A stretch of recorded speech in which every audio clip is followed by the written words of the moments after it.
اپنی نظر اور شرمگاہ کی حفاظت کریں۔ اس دور کا سب سے بڑا فتنہ یہ ہے کہ نگاہیں پاک نہیں رہی، نگاہیں غلیظ اور گندی ہو گئی، شرمگاہوں میں وہ تقدس نہیں رہا ہے۔ حضور علیہ السلام نے ارشاد فرمایا، من زنا زنیا بہی ولو بہی تانے دارے ہی، جس شخص نے زنا کیا یہ عمل اس کے گھر بھی لوٹے گا اگرچہ اونچی اونچی دیواریں کیوں نہیں کر دیتے۔ یہ مقافات عمل ہے۔ گندم از گندم بروید جو ز جو، از مقافات عمل غافل میں شو۔ گندم بو گے تو گندم کاٹو گے، جو بو گے تو جو کاٹو گے۔ نظر کو تقدس دو، نظر کو پاکیزگی دو۔ حضرت لقمان حکیم کہتے ہیں کہ میں کئی نبیوں سے ملا ہوں، کئی نبیوں سے ملاقات کی ہے، اور میں ان سے دو دو چار چار باتیں جمع کی ہیں، اور ان ساری باتوں کو میں نے جمع کر کے 100 باتیں جمع کی ہیں، اور ان کا پھر میں نے خلاصہ تیار کیا ہے۔ ان میں 8 باتیں الگ کی ہیں۔ ان 8 باتوں میں ایک بات یہ ہے، جب کسی کے گھر جاؤ تو نظر کو حفاظت میں رکھو۔ جس شخص کے مہمان بنو، جس کے گھر جاؤ، تمہاری نظر نہ بھٹکنے پائے۔ نظر اگر غیر محرم کو شہوت سے دیکھتی ہے، حدیث میں آتا ہے کل قیامت کے دن جہنم کی آگ سے بھر دی جائے گی، وہ سخت رسوا ہوگا۔ آج میڈیا کی آوارگی اور انٹرنیٹ پہ جو کچھ ہو رہا ہے، ٹیلی ویژن اور سینما جو بدتمیزی پھیلا رہے ہیں، اور موبائل پیکج جس طرح بے حیائی کو فروغ ہو رہا ہے، ہم اس کے خلاف پوری قوت کے ساتھ بند باندھیں۔ اپنی اولادوں کے ہاتھوں سے ناول چھین لو، ان کے ہاتھوں سے جو ہے وہ فلمیں چھین لو، ان کی خلوتوں پہ نظر رکھو اور ان کی حفاظت کرو۔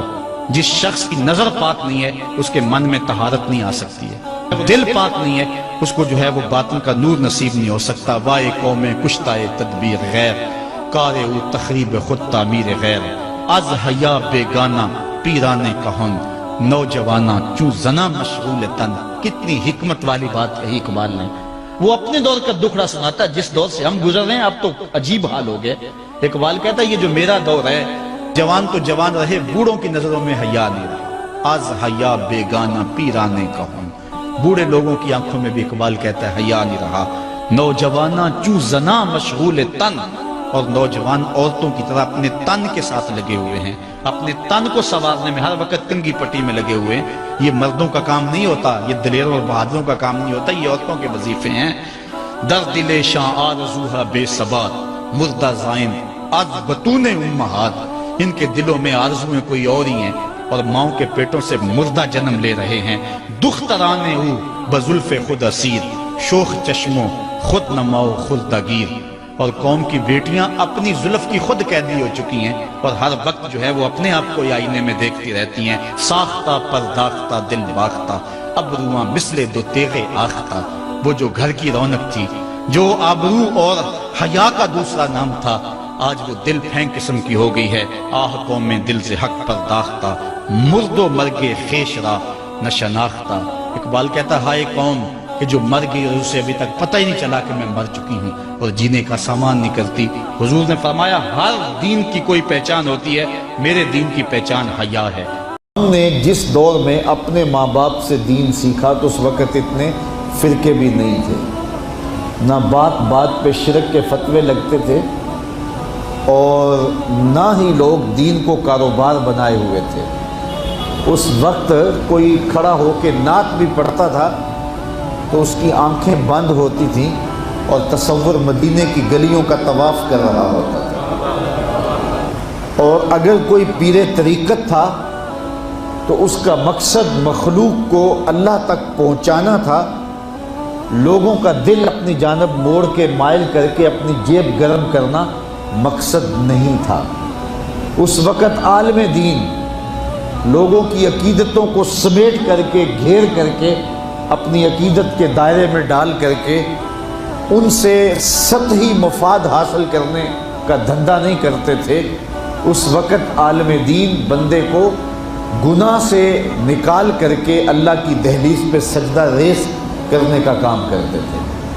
اور آج ہم دیکھتے ہیں کہ فرقہ پرستوں نے اسلام کو توڑ کے رکھ دیا، اور جو لوگ بیچارے اللہ کے حضور سجدہ ریز ہوتے ہیں ان پر شرک کے اور بدعت کے فتوے لگا کر کے ان کو اسلام سے بدزن کرنے کی کوشش کی، اور نعت خوانیاں ایک بہت بڑا کاروبار بن گیا، اور پیری مریدی ایک بہت بڑا دھندا بن گیا، تو اس دور کے اندر اپنی اولاد کو سنبھالنا، وہ طرح طرح کے سوال کرتی ہے، پوچھتی ہے، تو پھر ان کو دین پر مطمئن رکھنا اتنا آسان کام نہیں ہے۔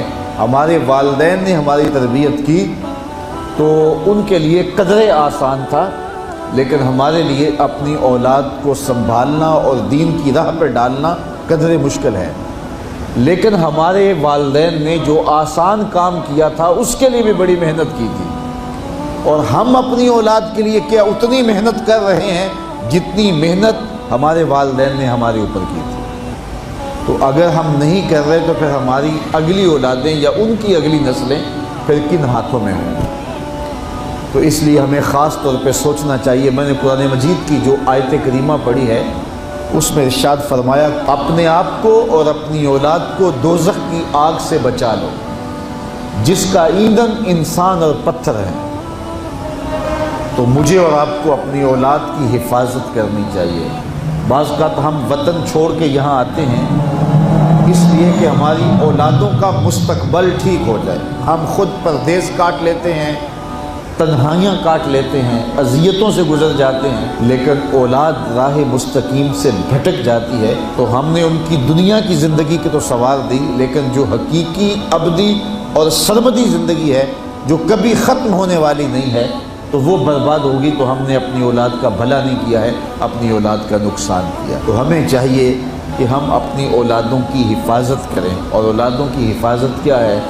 ان کے اخلاق اچھے ہوں، ان کا کردار خوبصورت ہو، ان کے دین کی حفاظت ہو، اور وہ ایک صالح، سچے اور کھرے مسلمان کے صورت اپنی زندگی گزارنے کی مشق کریں، اور اس کا عملی نتیجہ ہماری آنکھوں کے سامنے ہو۔ میرے حضور نے ارشاد فرمایا کہ اپنی اولادوں کو 3 چیزیں سکھاؤ۔ پہلی چیز، حب نبیکم، اپنی اولاد کو نبی کریم علیہ السلام کا پیار سکھاؤ۔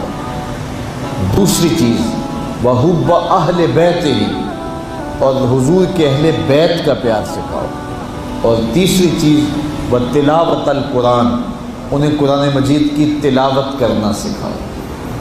یہ 3 چیزیں آپ اگر بچپن سے ہی اپنی اولاد کے اندر داخل کر چکے تو پھر آپ کامیاب ہوئے۔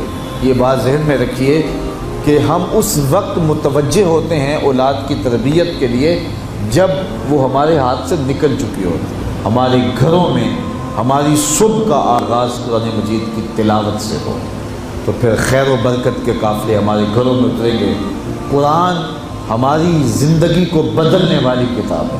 جب ہمارا ربط اس کتاب سے ہو جائے گا، پختہ تعلق اس کتاب سے قائم ہو جائے گا، تو پھر زمانے کی تیز آندھیاں بھی ہمارے پائے استقلال میں لغزش نہیں لا سکتی ہیں، نہ ہمارے عقائد میں خرابی آ سکتی ہے، نہ ہمارے عمل میں کمزوری آ سکتی ہے۔ اس لیے ہمیں معمول کے طور پہ قرآن مجید کو اپنی زندگیوں میں شامل کرنا چاہیے اور اپنی اولاد کو اس کا خوگر بنانا چاہیے۔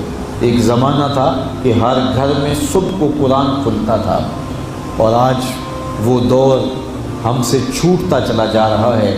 صبح کے وقت موبائل تو کھلتے ہیں لیکن قرآن نہیں کھلتا، جس کا نتیجہ کیا؟ آج بے برکتیوں کے ڈیرے ہیں۔